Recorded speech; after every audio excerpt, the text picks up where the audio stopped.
Michael Kopech threw another beauty on Wednesday, another outing worthy of a museum. White Sox had a huge fourth inning. The offense managed to be patient, have productive outs, and be effective with runners in scoring position. Romy Gonzalez stayed hot, and the White Sox are chipping away in the AL Central with a big 4-game series set to kick off in Detroit.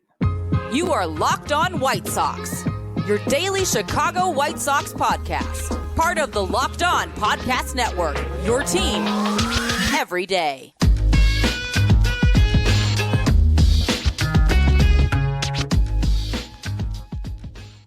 Hey, Sox fans, welcome back to Locked On White Sox. Thank you for making Locked On White Sox your first listen each and every day. We're free and available on all platforms. Follow us on Twitter at Locked On Sox. Also, subscribe to our YouTube channel.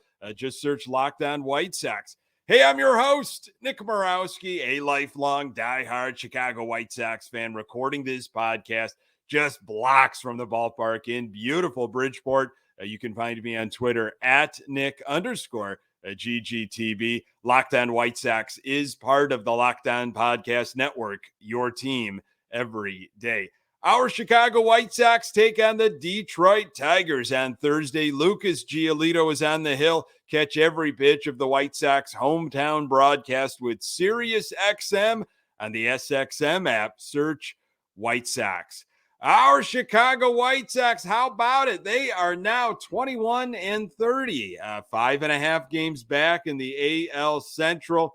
Sox beat the Guardians on Wednesday 6-0. Sox are now 7-2 during this 13-game stretch against the AL Central. They have won 3 series in a row. Wow, what a performance from Michael Kopech. Wondering how was he going to follow up what he did in the previous start.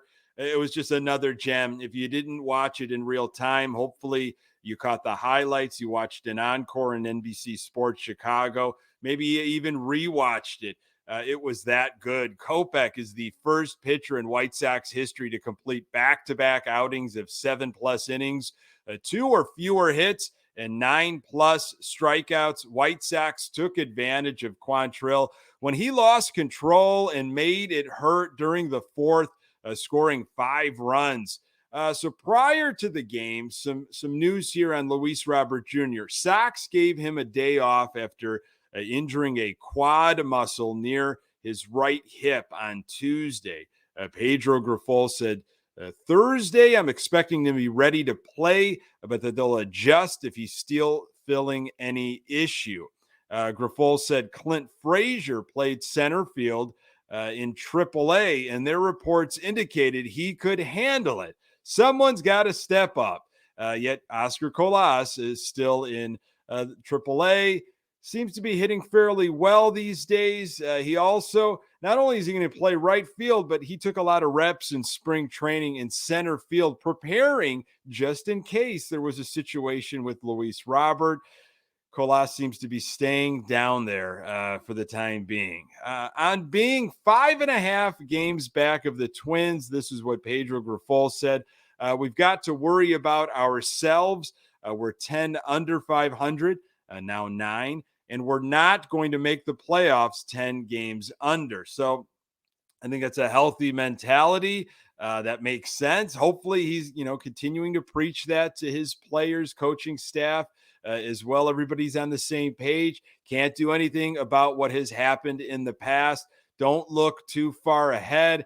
Don't look at where we're at in the standings. Don't even look how many games we are under 500. It's the here and now. As they move on to Detroit.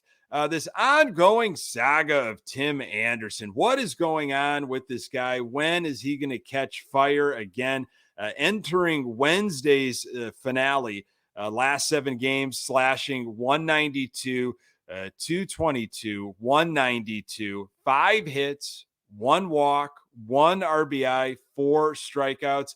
TA still has 0 home runs in the season. This is what Anderson said to Sox beat writer Scott Merkin recently. Everyone around knows my work ethic and knows the goals and the focus. I'm nothing but one swing away from setting this stuff on fire. It's always having that mentality and playing that game where I might look like trash right now, but at the end of the day, I'm the best player on the field every time I step on the field. I think everybody knows that. It's just about giving it time to click and just more so understanding the game. This is just a moment for me to continue to keep learning and keep growing. As you get older, there's always switch.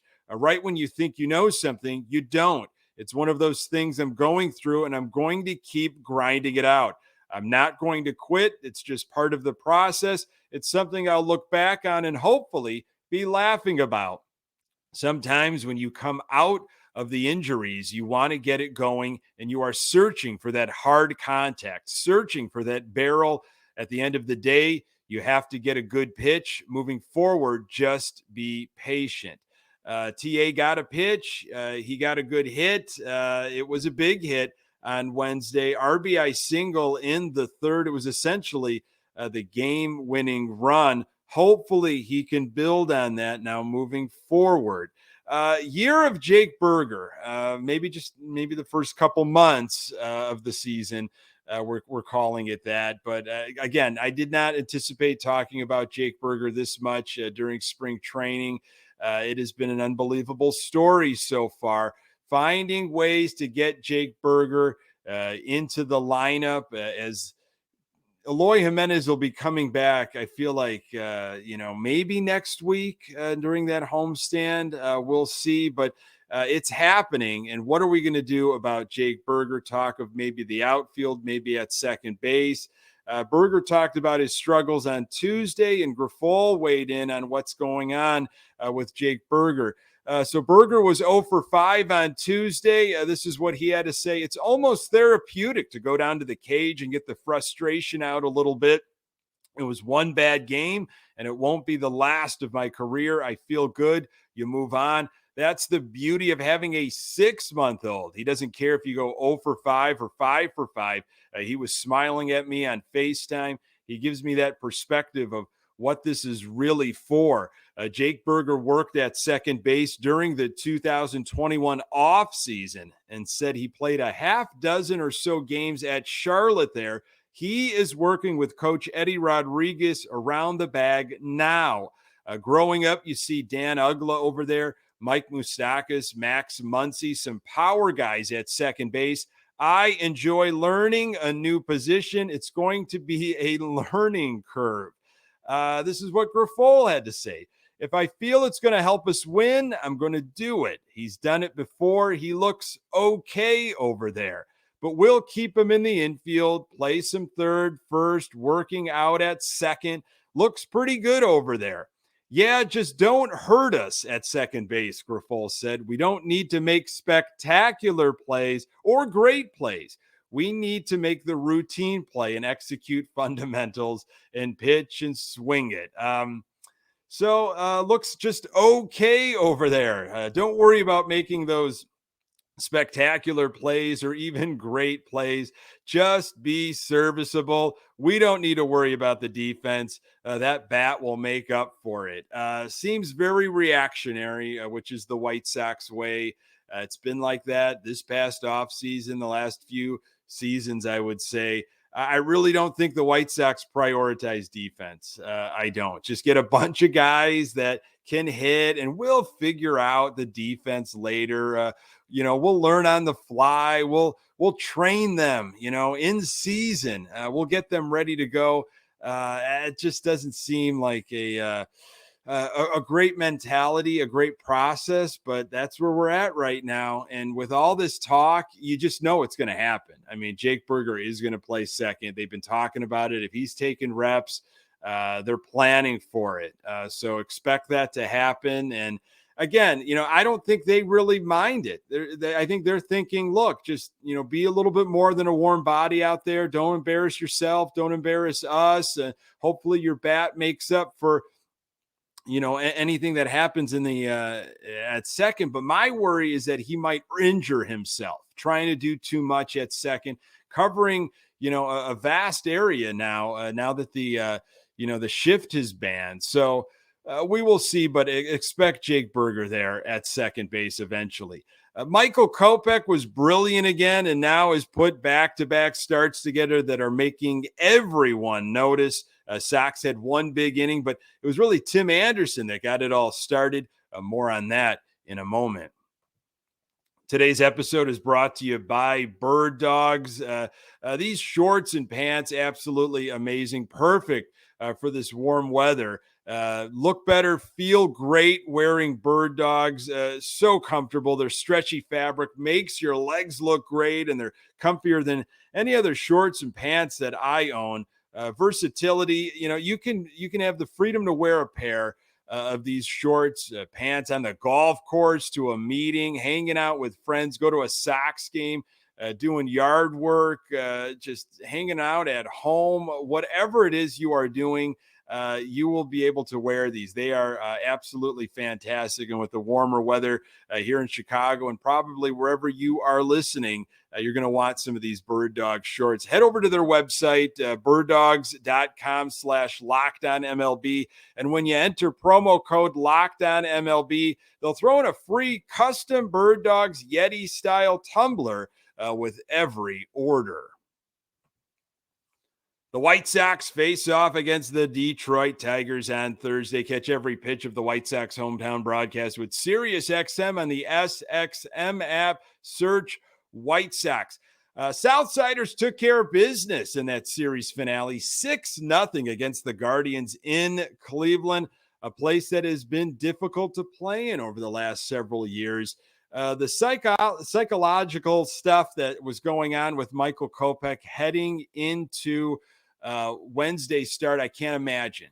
Here he is coming off just a brilliant outing last week, some pressure maybe on him, but from what I saw on Wednesday, it seemed like he just completely had faith and confidence in his stuff. There was no wondering or worrying of, will the pitch land in the spot, that I want it to be at? Will I lose control? Will this ball go flying somewhere? How am I going to handle being, behind in the count? All that kind of stuff. It didn't seem like he was worried one bit. He just took his stuff and he went right at the Cleveland Guardians. I mean, it was impressive. And now to put two of these starts together in a row, it's got everybody really turning their heads and thinking, what could be now the rest of this season? We'll go bottom first. Kopech struck out Kwan on a full count, had Rosario 0-2. Kopech, like other White Sox pitchers, going upstairs when they had two strikes on a hitter. Then he froze Rosario with a breaking ball, went after Jose Ramirez while behind in the count, got him to pop out. It was a very sharp inning, 13 pitches. Top of second, nothing doing for the Chicago White Sox. They were 6 up, 6 down. You're wondering, where is this patience? Where are, seeing more pitches? When will this be happening? Grifol has talked about it in the past and how it's a process, and it just hasn't been clicking. I feel like the Sox have been really quick with their at-bats lately. Not a ton happening offensively for the White Sox in Wednesday's game, really just 2 innings. Bottom of second, Kopech not messing around, working quick, struck out the first 2 in the inning, a lively fastball. That thing was 97, 98, even 99 with some late pop. It just looked like traveling to the hitter. It took off the last few feet. He was 0-2 on Arias, struck him out on a fastball. Arias has been dangerous against the Sox lately. Just really blew him away. Did not miss a beat from his previous start. He was just pumping the zone. Top of third, Frazier walked, then stole second. So you got man on second, nobody out, and Romy Gonzalez quickly grounds out to the left side. No chance for advancement. I was just saying, look, if this is the way this afternoon is going to go, the Sox are in a world of trouble. Sebi struck out on a breaking ball. Then you had Tim Anderson stepping up, coming through in the clutch. Base hit, RBI, 1-0 Sox. Bottom third, first pitch strikes. It was huge for Michael Kopech. He was doing a devastating fastball and a knee-buckling breaking ball 0 hits, 0 walks, 6 strikeouts through 3. Top of 4, here we go. White Sox got at it. Moncada with a walk. Andrew Vaughn hit one, through the third baseman, it looked like. So first 2 on, nobody out. Sheets walked, bases loaded, nobody out. Got to make it hurt here. Berger with a sac fly, which was good to see, a productive out. Moncada scored, so 2-0 Sox. Frazier with a base hit. Sox packed with Sox. Romy, again, a 2-run double, back-to-back games for him. It was 4-0 White Sox. Sox going by way of Romy once again. A wild pitch brought home the 5th run. A sac fly by Sebi, the 2nd of the inning. Romy scored 6-0. White Sox mercy. 5 runs. Sox took advantage of free passes and had productive outs. So that's the patience I was waiting for. It paid off in that inning. Bottom of 4, was wondering how Michael Kopech would respond. It was a lengthy inning. He had to stay in the dugout. Would the mentality of having a 6-run lead change his approach at all? But he went right back to work. Nasty slider, getting ahead in the count. 55 pitches after 4. Kopech was perfect. We'll go bottom 5.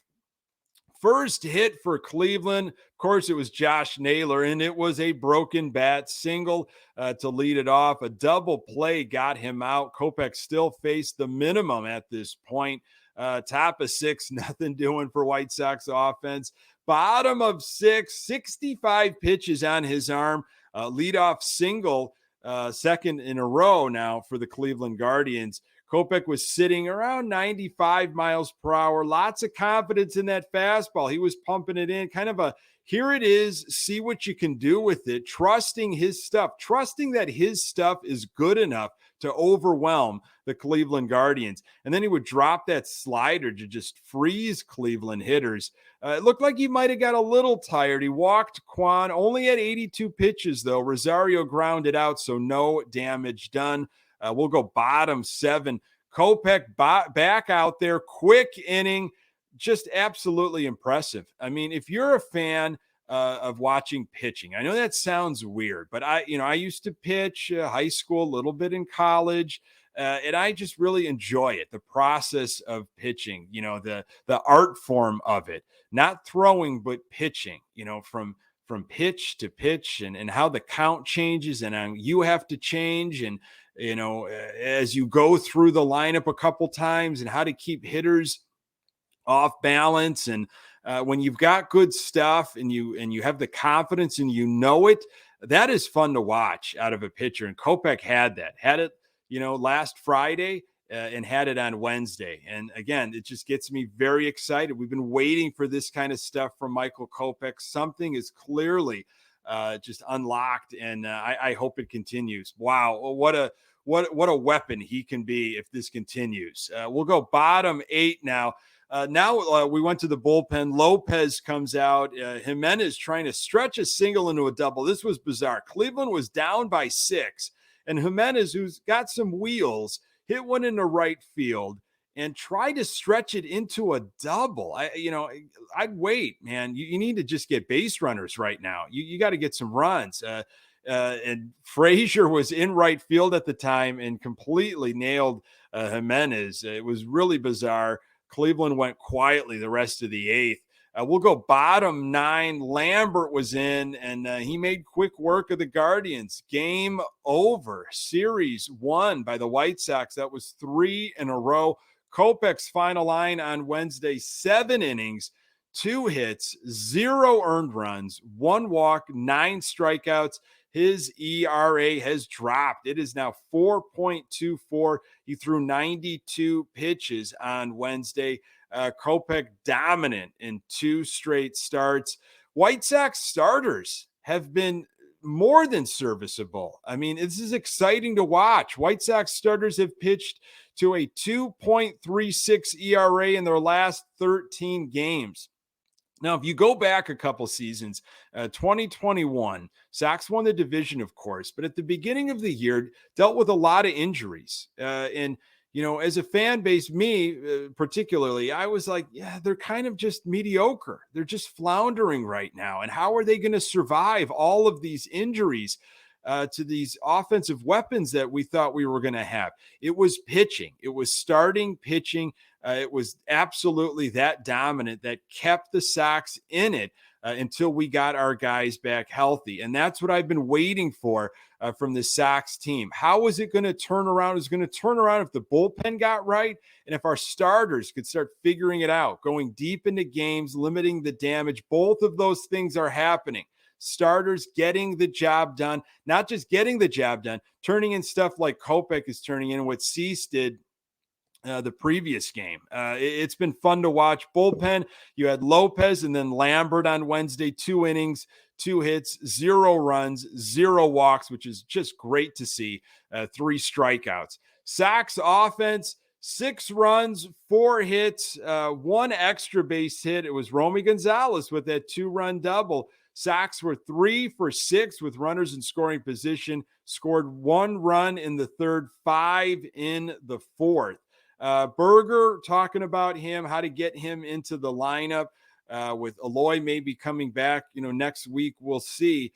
Berger was 0 for 3 with a couple of strikeouts. He did have that sac fly RBI, but 7 strikeouts in the last 2 games. Again, his splits, road and home, have been very different, but I thought they brought this iPitch program with them so he could use on the road now. And I don't know, maybe some tweaks need to happen to that iPitch, but hey, it happens. You have a couple bad games. You have a bad series. Hopefully he can flush it, as Pedro Grifol likes to say, and we need him in this big series against Detroit. The Tigers, they find themselves in second place in the AL Central. Sox need a big series, and it starts with Giolito on Friday. More on that in a moment. Today's episode is brought to you by Rocket Money. Rocket Money is a personal finance app that finds and cancels your unwanted subscriptions, monitors your spending, and helps you lower your bills all in one place. Over 80% of people have subscriptions they forgot about, and chances are you're one of them. Like that Stars app just to watch one show, or that free gaming trial you never actually used. Rocket Money will quickly and easily find your subscriptions for you. And for any you don't want to pay for anymore, just hit cancel and Rocket Money will cancel it for you. It's that easy. Rocket Money also helps you manage all your finances in one place and automatically categorizes your expenses, so you can easily track your budget in real time and also get alerted if anything looks off. Over 3 million people have used Rocket Money, saving the average person up to $720 a year. Stop throwing your money away. Cancel unwanted subscriptions and manage your expenses the easy way by going to rocketmoney.com/lockedonmlb. That's rocketmoney.com/lockedonmlb. All right, the White Sox visiting Detroit. It starts on Thursday. Giolito on the mound to kick the 4-game series off. This is the first meeting with the Tigers this year. Detroit, they are 21-25, kind of surprising. They're probably looking around being like, really? The AL Central is going to let us do this? They are second place in the Central right now. White Sox were 12-7 against the Tigers last season. Lucas Giolito, 6-6 with an ERA of 4.46 and 126 strikeouts in 19 appearances against the Tigers in his career. Lucas Giolito pitched against the Detroit Tigers 5 times last season. 2 of the outings were in Detroit, combined 8 2/3 innings, 5 hits, 5 walks, 1 run, 11 strikeouts. Lucas Giolito's last outing was against the Kansas City Royals last Saturday at home, of course. 6 innings, 6 hits, 1 earned run, and it was a first inning home run. He settled down after that, 1 walk and 4 strikeouts. So the one thing I've always wondered about starting pitchers is if they watch what a pitcher has done before them, and they say, I want to do that and I want to one up it. That got me motivated. What you did out there, I want to rise to the occasion. I want to keep this string going, because it's very cliquey. Pitchers hang out with pitchers and relievers hang out with relievers and all that kind of stuff. And the pitchers talk, they know, and they're saying, you see what I just did out there? You're up next. And I think there's some pride in that. Giolito's going to want to keep this going, not only for, himself, but for the team. So we'll see what he's got. I've been really surprised how he has thrown as of late. Talked about the numbers of the White Sox starters. That is a difference maker. Guillen said it in the post game on NBC Sports Chicago. Pitching. And I'm a believer of that. Good pitching will always beat good hitting. And you got to have pitching if you're going to go anywhere. And if you're going to climb out of the hole that they created, you've got to have starting staff going and the bullpen. Sox have both of that happening right now, hoping it continues on Thursday in Detroit. Thank you so much for making this podcast part of your daily routine. You can find the Locked On White Sox podcast absolutely everywhere you find your podcast. We're on Twitter at Locked On Sox. You can find me on Twitter at Nick_GGTB. Hey, don't forget to subscribe to our YouTube channel. Get any questions, comments for our mailbag episode. Hopefully coming up soon. We're due. Or I'll just sprinkle some questions in. LockedOnSox@gmail.com is where you can get all those questions in. Sox take on the Tigers in Detroit on Thursday. Catch every pitch of the White Sox hometown broadcast with SiriusXM on the SXM app. Search White Sox. Thanks for making Locked On White Sox your first listen each and every day. Hey, everydayers, on the next episode, I will recap Lucas Giolito's outing. Hopefully be talking about a White Sox winner. Appreciate you making time for the Locked On White Sox podcast. I'm Nick Morawski, and until next time, go Sox.